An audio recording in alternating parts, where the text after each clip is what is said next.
జగన్నాథపురం అనే గ్రామంలో విష్ణు, శివ అనే ఇద్దరు స్నేహితులు ఉండేవారు. ఊరిలో కనీసం ఎంతో కొంత చదువుకున్నవాళ్లు వీళ్ళు ఇద్దరే. ఒరే విష్ణు, ఇలా అప్పుడప్పుడు ఊరి పెద్దలకి అవసరమైనప్పుడు ఏదైనా తెలివైన తీర్పులు చెప్పి మంచివాళ్ళం అనిపించుకున్నంత మాత్రాన మనం పూట గడుపుకోవడానికి ఏమీ రాదు కదా. మన ఇంట్లో పెద్దవాళ్లు మనకి పెళ్లి సంబంధాలు కూడా చూస్తున్నారు. పెళ్లి వాళ్ళు కూడా మనం ఏం చేస్తున్నాం అని ఖచ్చితంగా అడుగుతారు కదా. మనకి డబ్బులు తెచ్చే పని ఏదైనా చేద్దాం, ఏమంటావు? నేను చాలా రోజులుగా దాని గురించి ఆలోచిస్తున్నాను, కానీ ఎలా అనేదే తట్టడం లేదు అని వాళ్ళు మాట్లాడుకుంటూ ఉండగా ఊరిలో నుంచి ఒక వ్యక్తి వచ్చి, బాబుగారు, మీ ఇద్దరిని ఊరి పెద్దగారు పిలుస్తున్నారు. ఏదో సమస్య అంట. మీ తీర్పు అక్కడ అవసరమని నాతో కబురు పంపారు. సరే పద అని ఇద్దరూ రచ్చబండ దగ్గరికి వెళ్తారు. అక్కడ సదానందం ఉండడం చూసిన శివ అతని దగ్గరికి వెళ్లి, సదానందం, నువ్వేంటిక్కడ? మా ఊరిలో నీకేంటి పని? అవసరం నిమిత్తం మీ ఊరిలో రామయ్య దగ్గర వడ్డీకి డబ్బు తీసుకున్నానయ్యా. అందుకున్న సమయానికి కట్టలేకపోయాను. దానికే ఇక్కడికి పిలిపించారు. సమయానికి కట్టలేకపోయాను అంటే ఇంకా ఎన్ని సంవత్సరాలు కావాలిరా నీకు? ఇప్పుడు చెప్పిన గడువు కేవలం సంవత్సరం. ఆ సంవత్సరం దాటి 2 సంవత్సరాలైంది. నువ్వు రామయ్య ఇచ్చిన డబ్బులని తాగడానికి, తందనాలు ఆడడానికి ఖర్చు చేశావు. ఇల్లు వాకిలి ఎప్పుడో అమ్మేశావు. ఇప్పుడు ఎలా తీర్చుతావు అతని డబ్బులు? ఇదంతా ఎప్పటికీ తేలని విషయమే తాత. అందుకే అతన్ని రామయ్య పొలంలో అప్పు తీరే వరకు పని చేయమని నేను చెప్తున్నాను. దానికి శివతో పాటు మీ నిర్ణయం ఏంటో చూడండి. ఇంకా నేను మాట్లాడడానికేముంది? సరే అలాగే కానివ్వండి అని చెప్పేసి తన ఇంటికి వెళ్ళిపోతాడు. శివ ఉదయాన్నే లేచేసరికి సదానందం తన ముందు కూర్చొని ఉంటాడు. సదానందం, ఏంటి నువ్వు ఇక్కడెలా? శివ, నువ్వు నాకు ఈ తీర్పు ఇచ్చినందుకు కూడా బాధ లేదు, కానీ నాకంతా ఉన్నది ఒకే బాధ. విష్ణు నీకు ప్రాణ స్నేహితుడే కదా. అలాంటివాడు నేను నీ స్నేహితుడు అని తెలిసాక ఇలాంటి తీర్పు ఎలా ఇచ్చాడు అంటావు? శివ, స్నేహితుడు ఎలా తప్పుడు మనిషి అని చెప్పి నీ మీద ప్రజలకి ఉన్న అభిప్రాయాన్ని తగ్గించడానికా? చిచి, అలా ఏమీ ఉండదు. వాడు అందరికీ చెప్పినట్టే చెప్పాడు. వాడు అలా తీర్పు ఇచ్చాడని నీకు తెలిసినా నువ్వు ఒప్పుకోలేకపోతున్నావు. అది నీ మనస్తత్వం. కానీ వాడు అలా కాదు. శివ స్నేహితుడు తప్పుడు మనిషి అందరికీ చెప్తున్నాడు. లేదంటే నాకు మీ ఇద్దరి మధ్యలో పుల్లలు పెట్టడం ఏదైనా సరదానా ఏంటి? అది సరే, వాడు నన్ను తప్పు అని చెప్పే లోపల నేను వాడిని తప్పుడు మనిషిగా చూపించాలంటే ఏం చెయ్యాలి? అయితే ఒక పని చేద్దాం. వాడు నన్ను తప్పుగా చూపించేలోపు మనం వాడి తీర్పునే తప్పు అని నిరూపిద్దాం. నువ్వు రామయ్యకి ఎంత డబ్బు ఇవ్వాలో ఆ డబ్బు ఇచ్చేసి రామయ్య డబ్బులకి ఆశతో ఇలాంటి పని చేశాడని చెప్పిద్దాం. అప్పుడు వాడి తీర్పు తప్పు అవుతుంది. శివ కూడా దానికి ఒప్పుకుని రామయ్యకి కొంత ఎక్కువ డబ్బిచ్చి తాను తప్పుడు సాక్ష్యం చెప్పిస్తాడు శివ. ఊరి పెద్దకి రామయ్య చెప్పిన అబద్ధానికి విష్ణు చెప్పిన తీర్పే తప్పని నమ్ముతాడు. అదే సమయంలో ఒక పెద్ద మనిషి శివ గురించి అక్కడికే వస్తాడు. అయ్యా, నా పేరు శంకరం. నేను మీ ఊరిలో విష్ణు అనే వ్యక్తికి మా అమ్మాయిని ఇచ్చి పెళ్లి చేద్దాం అనుకుంటున్నాను. ఈ ఊరి పెద్దగా మీరు తన ప్రాణ స్నేహితుడిగా శివ ఎక్కడే ఉన్నారని తెలుసుకుని అతని గురించి కాస్త తెలుసుకుందామని ఇక్కడికి వచ్చాను. విష్ణు గురించి చెప్పడానికి ఒక్క నా వంక కూడా లేదయ్యా. మీరు అతని గురించి కంగారు పడవలసిన అవసరం లేదు. అప్పుడప్పుడు తప్పులు తీర్పులు ఇవ్వడం తప్ప అనగానే అందరూ సదానందం వైపు చూస్తారు. నిజమేనయ్యా, అతను ఇచ్చిన తప్పుడు తీర్పుకి నేనే సాక్ష్యం.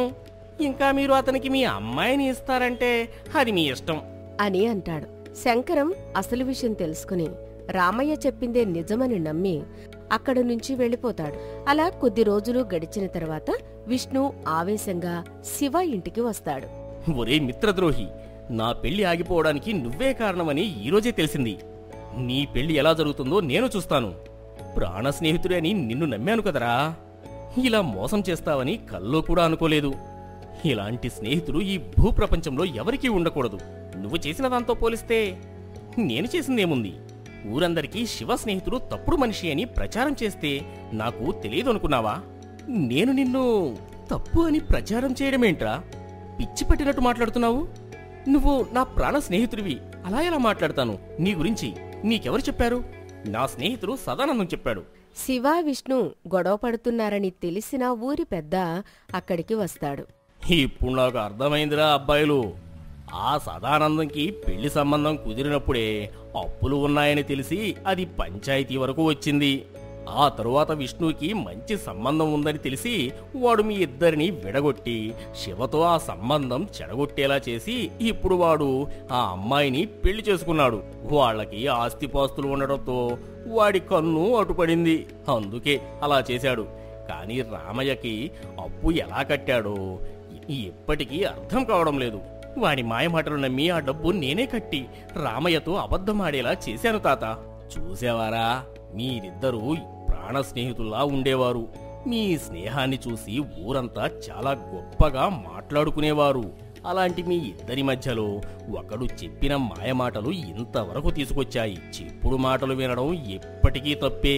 శివా, ఆ సదానందం నీకు విష్ణు గురించి చెప్పినప్పుడే నువ్వు తొందరపడకుండా విష్ణు కలిసి మాట్లాడి ఉంటే మీ ఇద్దరి మధ్య గొడవ వచ్చేదే కాదు.